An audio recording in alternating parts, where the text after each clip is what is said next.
The Age of Innocence by Edith Wharton, Book 1, Chapter 18. "What are you two plotting together, Aunt Medora?" Madame Olenska cried as she came into the room. She was dressed as if for a ball. Everything about her shimmered and glimmered softly, as if her dress had been woven out of candle-beams, and she carried her head high, like a pretty woman challenging a roomful of rivals. "We were saying, my dear, that here was something beautiful to surprise you with," Mrs. Manson rejoined, rising to her feet and pointing archly to the flowers. Madame Olenska stopped short and looked at the bouquet. Her color did not change, but a sort of white radiance of anger ran over her like summer lightning. "Ah!" she exclaimed, in a shrill voice that the young man had never heard. "Who was ridiculous enough to send me a bouquet? Why a bouquet? And why tonight of all nights? I am not going to a ball. I am not a girl engaged to be married. But some people are always ridiculous."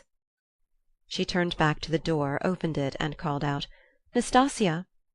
The ubiquitous handmaid promptly appeared, and Archer heard Madame Olenska say, in an Italian that she seemed to pronounce with intentional deliberateness in order that he might follow it, "Here, throw this into the dust-bin."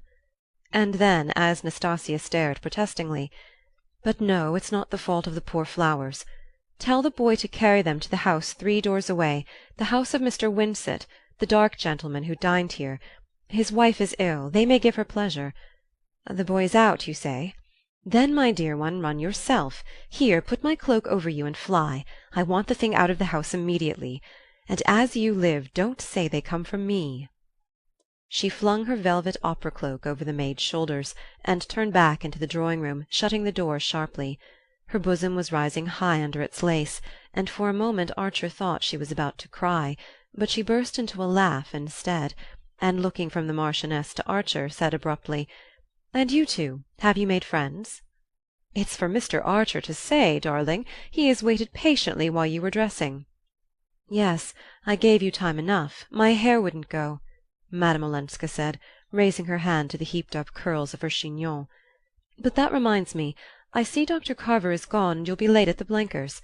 Mr. Archer, will you put my aunt in the carriage?" She followed the Marchioness into the hall, saw her fitted into a miscellaneous heap of overshoes, shawls, and tippets, and called from the doorstep, "Mind the carriage is to be back for me at 10." Then she returned to the drawing-room, where Archer, on re-entering it, found her standing by the mantelpiece, examining herself in the mirror. It was not usual in New York society for a lady to address her parlour-maid as "my dear one," and send her out on an errand wrapped in her own opera-cloak, and Archer, through all his deeper feelings, tasted the pleasurable excitement of being in a world where action followed on emotion with such Olympian speed. Madame Olenska did not move when he came up behind her, and for a second their eyes met in the mirror. Then she turned, threw herself into her sofa-corner, and sighed out, "There's time for a cigarette." He handed her the box and lit a spill for her, and as the flame flashed up into her face she glanced at him with laughing eyes and said, "What do you think of me in a temper?" Archer paused a moment, then he answered with sudden resolution, "It makes me understand what your aunt has been saying about you." "I knew she'd been talking about me. Well?" "She said you were used to all kinds of things, splendours and amusements and excitements, that we could never hope to give you here." Madame Olenska smiled faintly into the circle of smoke about her lips. "Medora is incorrigibly romantic. It has made up to her for so many things." Archer hesitated again, and again took his risk. "Is your aunt's romanticism always consistent with accuracy?" "You mean, does she speak the truth?" Her niece considered. "Well, I'll tell you, in almost everything she says there's something true and something untrue. But why do you ask? What has she been telling you?" He looked away into the fire, and then back at her shining presence. His heart tightened with the thought that this was their last evening by that fireside, and that in a moment the carriage would come to take her away. She pretends that Count Olenski has asked her to persuade you to go back to him." Madame Olenska made no answer. She sat motionless, holding her cigarette in her half-lifted hand. The expression of her face had not changed, and Archer remembered that he had before noticed her apparent incapacity for surprise. "You knew, then?" he broke out. She was silent for so long that the ash dropped from her cigarette. She brushed it to the floor. "She has hinted about a letter. Poor darling, Medora's hints." "Is it at your husband's request that she has arrived here suddenly?" Madame Olenska seemed to consider this question also. "There again one can't tell. She told me she had had a spiritual summons, whatever that is, from Dr. Carver. I'm afraid she's going to marry Dr. Carver. Poor Medora, there's always someone she wants to marry. But perhaps the people in Cuba just got tired of her. I think she was with them as a sort of paid companion. Really, I don't know why she came." "But you do believe she has a letter from your husband?" Again Madame Olenska brooded silently. Then she said, "After all, it was to be expected." The young man rose and went to lean against the fireplace. A sudden restlessness possessed him, and he was tongue-tied by the sense that their minutes were numbered, and that at any moment he might hear the wheels of the returning carriage. "You know that your aunt believes you will go back?" Madame Olenska raised her head quickly. A deep blush rose to her face and spread over her neck and shoulders. She blushed seldom and painfully, as if it hurt her like a burn. "Many cruel things have been believed of me," she said. "Oh, Ellen, forgive me. I'm a fool and a brute." She smiled a little. "You are horribly nervous. You have your own troubles. I know you think the Wellands are unreasonable about your marriage, and of course I agree with you. In Europe people don't understand our long American engagements. I suppose they are not as calm as we are." She pronounced the "we" with a faint emphasis that gave it an ironic sound. Archer felt the irony, but did not dare to take it up. After all, she had perhaps purposely deflected the conversation from her own affairs, and after the pain his last words had evidently caused her, he felt that all he could do was to follow her lead. But the sense of the waning hour made him desperate. He could not bear the thought that a barrier of words should drop between them again. "Yes," he said abruptly. "I went south to ask May to marry me after Easter. There's no reason why we shouldn't be married then." "And May adores you, and yet you couldn't convince her. I thought her too intelligent to be the slave of such absurd superstitions." "She is too intelligent. She's not their slave." Madame Olenska looked at him. "Well, then, I don't understand." Archer reddened and hurried on with a rush. "We had a frank talk, almost the first. She thinks my impatience a bad sign." "Merciful heavens, a bad sign!" "She thinks it means that I can't trust myself to go on caring for her. She thinks, in short, I want to marry her at once to get away from someone that I care for more." Madame Olenska examined this curiously. "But if she thinks that, why isn't she in a hurry too?" "Because she's not like that. She's so much nobler. She insists all the more on the long engagement to give me time." "Time to give her up for the other woman?" "If I want to." Madame Olenska leaned toward the fire and gazed into it with fixed eyes. Down the quiet street Archer heard the approaching trot of her horses. "That is noble," she said, with a slight break in her voice. "Yes, but it's ridiculous." "Ridiculous? Because you don't care for anyone else?" "Because I don't mean to marry anyone else." "Ah." There was another long interval. At length she looked up at him and asked, "This other woman, does she love you?" "Oh, there's no other woman. I mean the person that May was thinking of was never." "Then why, after all, are you in such haste?" "There's your carriage," said Archer. She half rose and looked about her with absent eyes. Her fan and gloves lay on the sofa beside her, and she picked them up mechanically. "Yes, I suppose I must be going." "You're going to Mrs. Struthers?" "Yes." She smiled and added, "I must go where I am invited, or I should be too lonely. Why not come with me?" Archer felt that at any cost he must keep her beside him, must make her give him the rest of her evening. Ignoring her question, he continued to lean against the chimney-piece, his eyes fixed on the hand in which she held her gloves and fan, as if watching to see if he had the power to make her drop them. "May guessed the truth," he said. "There is another woman, but not the one she thinks." Ellen Olenska made no answer and did not move. After a moment he sat down beside her, and taking her hand softly unclasped it, so that the gloves and fan fell on the sofa between them. She started up, and freeing herself from him, moved away to the other side of the hearth. "Oh, don't make love to me. Too many people have done that," she said, frowning. Archer, changing colour, stood up also. It was the bitterest rebuke she could have given him. "I have never made love to you," he said, "and I never shall. But you are the woman I would have married if it had been possible for either of us." "Possible? For either of us?" She looked at him with unfeigned astonishment. "And you say that, when it's you who've made it impossible?" He stared at her, groping in a blackness through which a single arrow of light tore its blinding way. "I've made it impossible." "You! You!" she cried, her lip trembling like a child's on the verge of tears. "Isn't it you who made me give up divorcing? Give it up because you showed me how selfish and wicked it was, how one must sacrifice oneself to preserve the dignity of marriage, and to spare one's family the publicity, the scandal, and because my family was going to be your family, for May's sake and for yours, I did what you told me, what you proved to me that I ought to do. Ah!" she broke out with a sudden laugh. "I've made no secret of having done it for you."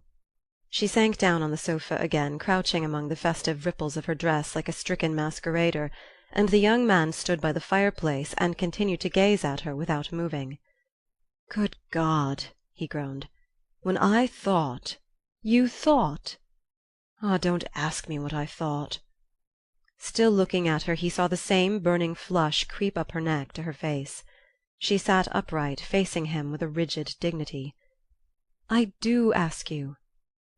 "Well, then, there were things in that letter you asked me to read." "My husband's letter?" "Yes." "I had nothing to fear from that letter, absolutely nothing. All I feared was to bring notoriety, scandal on the family, on you and May." "Good God!" he groaned again, bowing his face in his hands. The silence that followed lay on them with the weight of things final and irrevocable. It seemed to Archer to be crushing him down like his own gravestone. In all the wide future he saw nothing that would ever lift that load from his heart. He did not move from his place, or raise his head from his hands. His hidden eyeballs went on staring into utter darkness.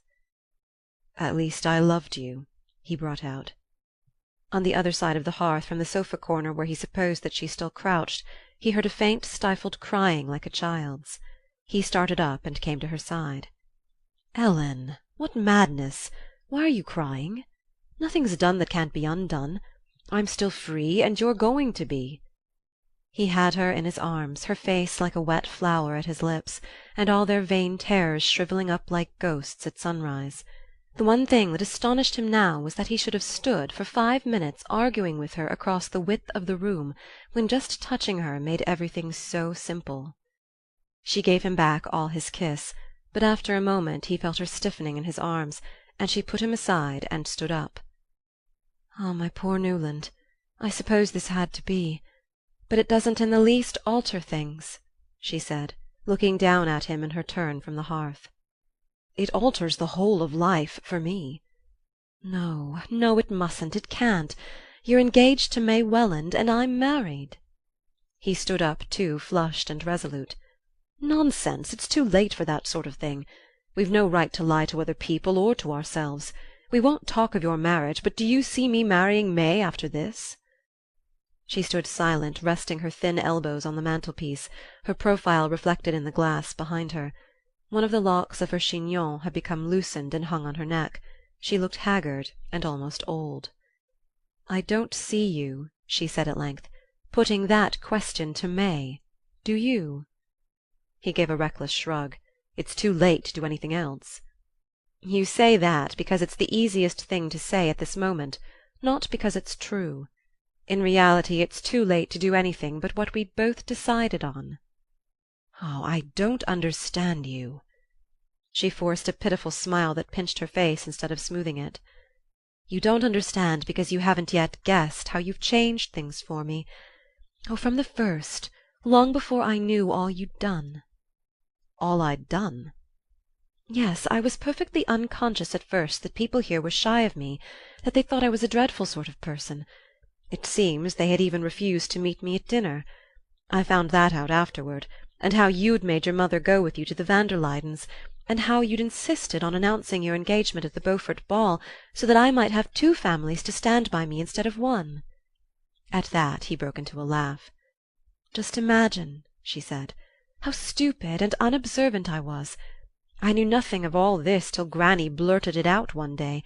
New York simply meant peace and freedom to me. It was coming home.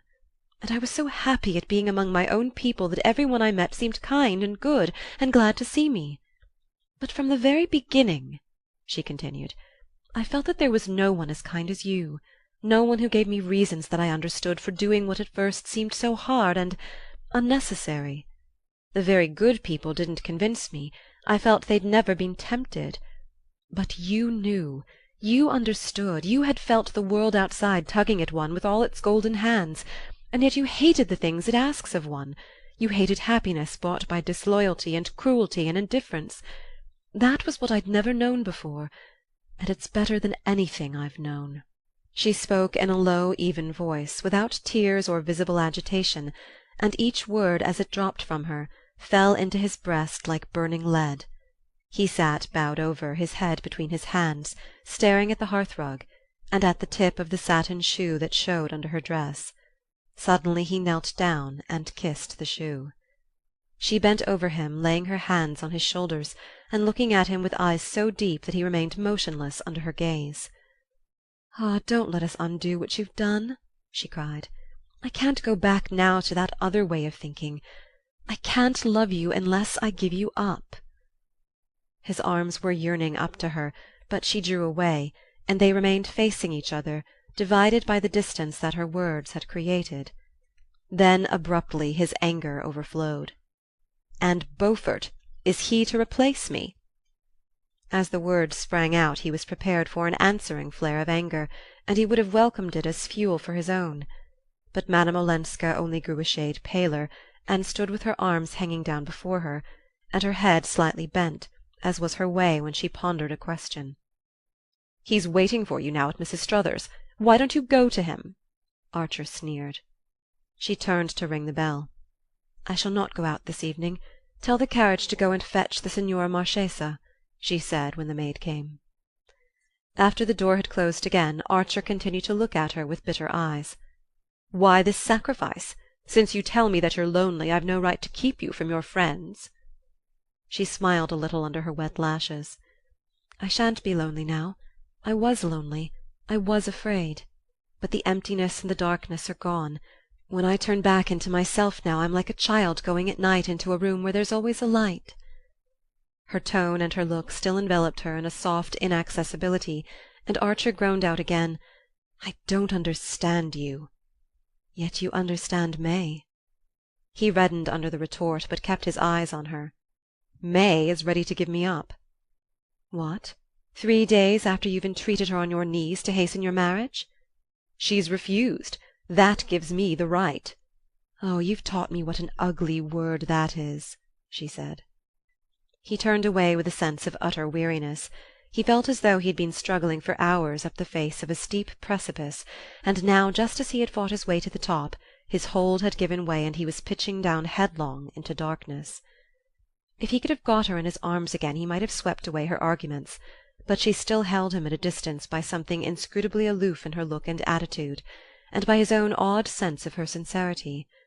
At length he began to plead again. "If we do this now it will be worse afterward, worse for every one." "No, no, no!" she almost screamed, as if he frightened her. At that moment the bell sent a long tinkle through the house. They had heard no carriage stopping at the door, and they stood motionless, looking at each other with startled eyes. Outside, Nastasia's step crossed the hall, the outer door opened, and a moment later she came in carrying a telegram which she handed to the Countess Olenska. "The lady was very happy at the flowers," Nastasia said, smoothing her apron. "She thought it was her signor marito who had sent them, and she cried a little, and said it was a folly." Her mistress smiled and took the yellow envelope. She tore it open and carried it to the lamp. Then, when the door had closed again, she handed the telegram to Archer. It was dated from St. Augustine and addressed to the Countess Olenska. In it he read: "Granny's telegram successful. Papa and mamma agree marriage after Easter, Am telegraphing Newland. Am too happy for words and love you dearly. Your grateful May. Half an hour later, when Archer unlocked his own front door, he found a similar envelope on the hall table on top of his pile of notes and letters. The message inside the envelope was also from May Welland, and ran as follows: Parents consent wedding Tuesday after Easter at 12, Grace Church, 8 bridesmaids. Please see rector. So happy. Love, May. Archer crumpled up the yellow sheet as if the gesture could annihilate the news it contained. Then he pulled out a small pocket diary and turned over the pages with trembling fingers, but he did not find what he wanted, and cramming the telegram into his pocket, he mounted the stairs. A light was shining through the door of the little hall room which served Janey as a dressing-room and boudoir, and her brother rapped impatiently on the panel. The door opened, and his sister stood before him in her immemorial purple flannel dressing-gown, with her hair on pins. Her face looked pale and apprehensive. "Newland, I hope there's no bad news in that telegram. I waited on purpose in case—" No item of his correspondence was safe from Janey. He took no notice of her question. "Look here, what day is Easter this year?" She looked shocked at such unchristian ignorance. "Easter? Newland! Why, of course, the first week in April. Why?" "The first week?" He turned again to the pages of his diary, calculating rapidly under his breath. "The first week, did you say?" He threw back his head with a long laugh. "For mercy's sake, what's the matter?" "Nothing's the matter, except that I'm going to be married in a month." Janey fell upon his neck and pressed him to her purple flannel breast. "Oh, Newland, how wonderful! I'm so glad. But, dearest, why do you keep on laughing? Do hush, or you'll wake mamma." End of chapter 18. End of book 1.